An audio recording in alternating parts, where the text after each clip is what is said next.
2020 সালের সেই হৃদয় এখন বাংলাদেশ দলেরও হৃদয়। এই মুহূর্তে বাংলাদেশের টি-20 দলে তো অবশ্যই রান খরায় ভুগতে থাকা ব্যাটিং অর্ডারে রানে আছেন শুধু হৃদয়ই। নিজের প্রথম টি-20 বিশ্বকাপের প্রথম ম্যাচেই সে ছাপ রেখেছেন এই ডানহাতি। 20 বলে একটি 4 ও 4টি ছক্কায় 200 স্ট্রাইক রেটে করেছেন 40 রান। ডালাসে শ্রীলঙ্কা বাংলাদেশের সে ম্যাচে 200 স্ট্রাইক রেটে খেলা একমাত্র ব্যাটসম্যান হৃদয়। শ্রীলঙ্কার চেয়ে বেশি ছক্কায় সেদিন হৃদয় মেরেছেন। এবছরের শুরু থেকেই তিনি দারুণ ফর্মে।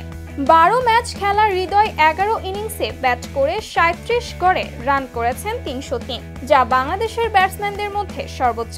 তার 141 স্ট্রাইক রেটের ধারে কাছে নেই কোনো বাংলাদেশি ব্যাটসম্যান। হৃদয়কে টি-20 দলের হৃদয় না বলে কি উপায় আছে?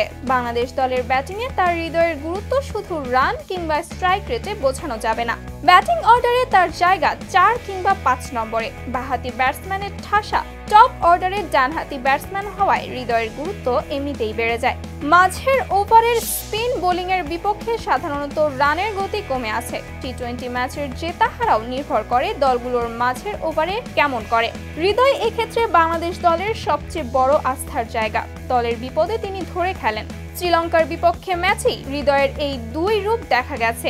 সেদিন প্রথম বাউন্ডারি মারার আগে 8 বল খেলে 8 রান করেছেন হৃদয়। পরের 12 বলে করেছেন 32 রান। হৃদয়ের মুখেই শুনুন তার পরিস্থিতি বুঝে খেলার কৌশলের কথা। ম্যাচে এই মুহূর্তে ম্যাচের কি চাহিদা থাকে সে অনুযায়ী খেলার চেষ্টা করি। যদি অবস্থা এমন থাকে যে 1 ওভারে 2-3টা ছক্কা দরকার, তাহলে 6 মারব। যদি দলের চাহিদা থাকে 1 ওভারে 6টা বল ডট দিতে হবে, তাহলে 6টা বলই ডট দেব। অথচ বয়স ভিত্তিক ক্রিকেটের সেই সুসময়ের পর এই হৃদয়কেই কোথাও খুঁজে পাওয়া যাচ্ছিল না। ঘরোয়া প্রতিযোগিতাগুলোর সেরা ব্যাটসম্যানদের তালিকায় হৃদয়ের নাম থাকত তলানিতে। টি-20-র একমাত্র ঘরোয়া টুর্নামেন্ট বিপিএল এর 2022 সালের আসরে 10 ইনিংস খেলে 17 গড় ও 97.84 স্ট্রাইক রেটে মাত্র 136 রান করেছিলেন। টিম ম্যানেজমেন্ট থেকে মেরে খেলার স্বাধীনতা পেয়েছেন হৃদয়।